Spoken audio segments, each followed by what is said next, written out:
ওং নমো ভগবতে বাসুদেবায়। আমার প্রিয় দর্শক বন্ধুকে আমার আন্তরিক অভিনন্দন, শুভেচ্ছা ও ভালোবাসা জানাই। আমি আশা করি অনাদির আদি গোবিন্দের অশেষ করুণায় আপনারা সকলেই কুশল আছেন। আজ আপনাদের কাছে যে বিষয়টি নিয়ে উপস্থিত হয়েছি, বৃহস্পতি মিথুন রাশিতে নিজের নক্ষত্রে অর্থাৎ পুনর্বসু নক্ষত্রে প্রবেশ করতে চলেছে 13ই আগস্ট 2025 থেকে 17/6/2026 পর্যন্ত অবস্থান করবে, যা 309 দিনের মতো। তার মধ্যেই ঠিক মিথুন রাশি থেকে বৃহস্পতি কর্কট রাশিতে প্রবেশ করবে, কর্কট রাশিতে বক্রতার মাধ্যমে আবার পুনরায় মিথুন রাশিতে ফিরে যাবে। তাই ধনু রাশি বা ধনু লগ্নের জাতক জাতিকারা আপনারা কেমন ফল পেতে চলেছেন, শুভ না অশুভ, তা আমি আচার্য কমল শাস্ত্রী আপনাদের কাছে এই ভিডিওতে বিস্তারিতভাবে আলোচনা করব। ধৈর্য সহকারে আপনারা ভিডিওটি দেখবেন। দেখুন, বৃহস্পতি নিজের নক্ষত্রে অর্থাৎ মিথুন রাশিতে অবস্থান করতে চলেছে, যা বায়ু রাশি এবং দ্ব্যর্থক রাশি। এটি বুধের ঘর, তাহলে বুধের সঙ্গে বৃহস্পতির সংযোগ এবং তার সঙ্গে সঙ্গে এটা রাশিচক্রের তৃতীয় রাশি হওয়ার জন্য দেখবেন লেখালেখি ব্যাপারে সফলতা কিন্তু আনবে। গবেষণামূলক যারা কাজকর্মের সঙ্গে যুক্ত রয়েছেন তাদের মানসিকতা বৃদ্ধিপ্রাপ্ত হবে, দক্ষতা লাভ করবে এবং আইন বা প্রশাসনের কাজকর্মে যারা যুক্ত রয়েছেন তাদের ক্ষেত্রেও বা যারা করতে চাইছেন মানসিকতা বা দক্ষতা বাড়িয়ে তুলবে।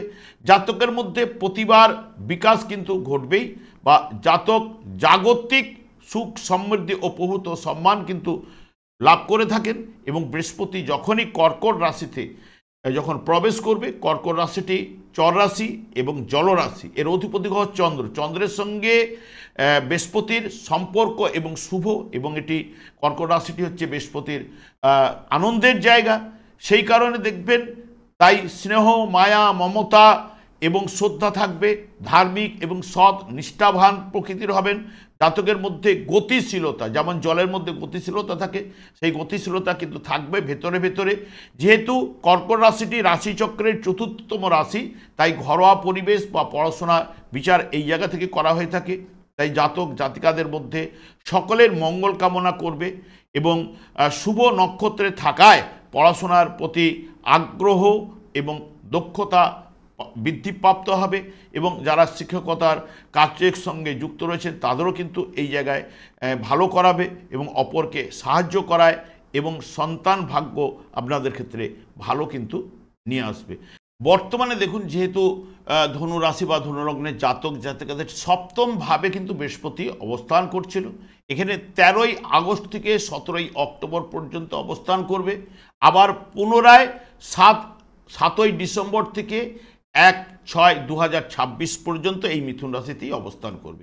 যেহেতু সপ্তমভাবে অবস্থান করলেও আপনাদের ক্ষেত্রে রাশিপতি বা লগ্নপতি এবং চতুর্থপতি সেই বৃহস্পতি নিজের নক্ষত্রে থাকায় সেই রাশিপতি, চতুর্থপতি এবং রাশিপতি এবং একাদশ ভাবের উপরে দৃষ্টি থাকছে, এবং তার সঙ্গে সঙ্গে আপনাদের রাশি বা লগ্ন ভাবের উপরে দৃষ্টি, তৃতীয় ভাবের উপরে দৃষ্টি থাকছে, যা অনেক ক্ষেত্রে বিবাহের পরে জাতকের ভাগ্য উন্নতি কিন্তু হয়ে থাকে, বা অথবা বিবাহ তার জীবনের উন্নতি বা ভাগ্য বৃদ্ধির কারণও কিন্তু হতে পারে। এবং বিদ্যাক্ষেত্রে শুভফল কিন্তু প্রদান করে থাকে এবং দীর্ঘায়ু এবং ধনী করায়। যেহেতু নিজের রাশির উপরে দৃষ্টি রাখার জন্য মানসিক শান্তি, ব্যবসা বাণিজ্যের শ্রীবৃদ্ধি ঘটায় এবং আইনি ব্যাপারে জয়লাভ নিয়ে আসে। এবং তার সঙ্গে সঙ্গে দাম্পত্য জীবনে স্বামী স্ত্রীর মধ্যে নিবিড় সম্পর্ক বা ভালোবাসা কিন্তু তৈরি করে।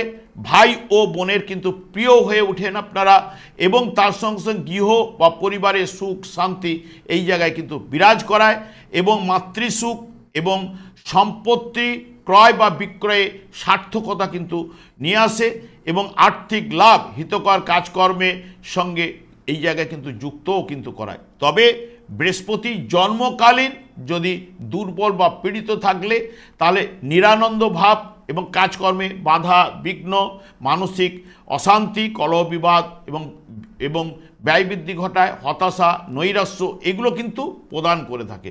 যখনই দেখবেন কর্কট রাশিতে বৃহস্পতি প্রবেশ করবে, কর্কট রাশিতে 18ই অক্টোবর থেকে 6-12 পর্যন্ত অবস্থান করবে।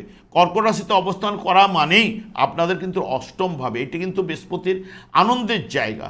সবথেকে বিশেষ করে অষ্টমভাবে আপনাদের রাশিপতি তখন গমন করবে এবং আপনাদের সেই রাশিভাব, চতুর্থ ভাবের অধিপতি গ্রহ এবং এখানে দ্বাদশ ভাবের উপরে দৃষ্টি থাকবে, দ্বিতীয় ভাবের উপরে দৃষ্টি থাকবে এবং চতুর্থ ভাবের উপরে বৃহস্পতির কিন্তু দৃষ্টি থাকবে।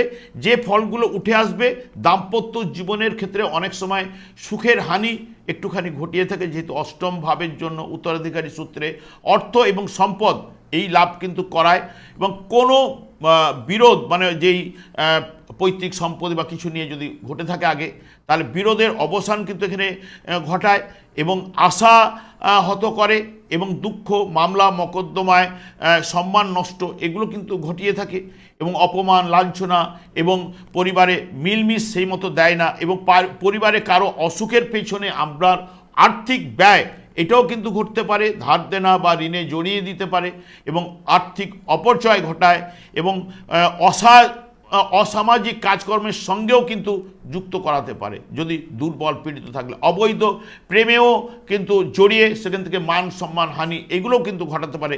দুশ্চিন্তা, স্বাস্থ্য বিষয়ে দুর্বলতা এবং সন্তানের দ্বারা কষ্ট বা ক্লেশ এইগুলো কিন্তু সাধারণত প্রদান করে থাকে।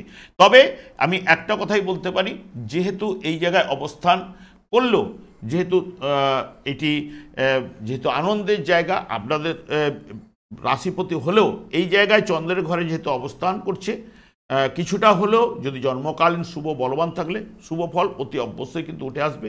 তবে আমি আপনাদের ক্ষেত্রে একটা কথাই বলতে পারি, এই আগস্টের 15 তারিখে যেহেতু শ্রীকৃষ্ণের জন্মাষ্টমী তিথি আরম্ভ হতে চলেছে, ঠিক রাত্রি 12টার পর 12টা 4 থেকে 12টা 47 16 তারিখ পড়ে যাচ্ছে, ঠিক ওই সময় আপনারা শ্রীকৃষ্ণের অভিষেক দর্শন লাভ করুন। বিভিন্ন চ্যানেলে এই দর্শন কিন্তু অনুষ্ঠান কিন্তু সরাসরি দেখায়, সেই কারণে আপনারা দর্শন লাভ করুন। যারা এমনিতে আপনারা আধ্যাত্মিক ভাবের মানসিকতার লোক, কারণ বৃহস্পতি আপনাদের রাশিপতি বা লগ্নপতি, তাহলে আধ্যাত্মিক দিক দিয়ে আপনাদের মন যায়, আপনারা অতি অবশ্যই শ্রীকৃষ্ণের যে অভিষেক দর্শন লাভেও কিন্তু সুফল কিন্তু বয়ে নিয়ে আসে।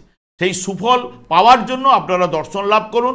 আমি আর দীর্ঘায়িত না করে, তবে সংসারে সুখ শান্তি আনন্দের বাতাবরণ কিন্তু প্রবাহিত হবে এবং আমি আচার্য কমল শাস্ত্রী প্রত্যেক বুধবার এবং শুক্রবার সন্ধ্যা 8:30 এই চ্যানেলেই লাইভ অনুষ্ঠানে উপস্থিত হই। ঠিক ওই সময় আমাকে ফোন করলে আপনাদের নিজেদের ভাগ্য বিষয়ে জানতে পারবেন। তাছাড়া বিভিন্ন ধরনের ভিডিও আপলোড করে থাকে, সেগুলি পাওয়ার জন্য আমার চ্যানেলটিকে সাবস্ক্রাইব করে বেল আইকনে ক্লিক করে রাখুন। যখন আমি লাইভ অনুষ্ঠান বা যে কোনো ভিডিও আপলোড করলে আপনাদের নোটিফিকেশন পৌঁছে যাবে। আমি অনাদি রাধে গোবিন্দের কাছে প্রার্থনা করি আপনারা ভালো থাকুন, সুস্থ থাকুন, আনন্দ থাকুন। আজ এই পর্যন্ত, পরের ভিডিওতে দেখা হচ্ছে। নমস্কার।